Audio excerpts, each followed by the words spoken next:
Welcome back to GearUpWindows YouTube channel.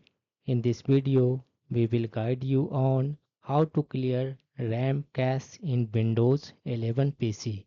Before proceeding with clearing RAM cache, I will show you how to find out how much RAM in cache. For that, right click on the free space on the taskbar and select here Task Manager option.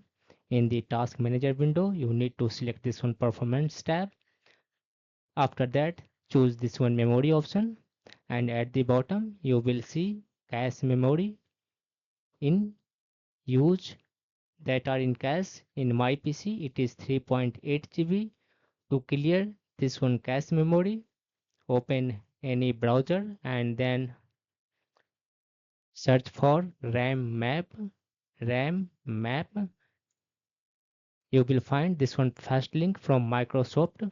Just open it, this one first link, RAM map, and here you will find this one download RAM map. It is only in 671 KB. Just download it.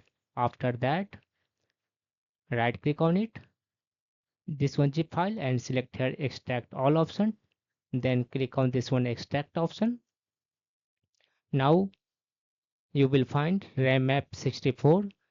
Right click on this one and select here run as administrator option. Click on yes in case Windows prompts. After that, to empty RAM cache, click on this one empty in the menu. After that, select here empty a standby list. This will clear RAM cache, and now you can see in my PC RAM cache is only 522 MB. It was before 3.8 GB and now it is only 500 MB. This will improve your PC performance. That's all about this video. Bye.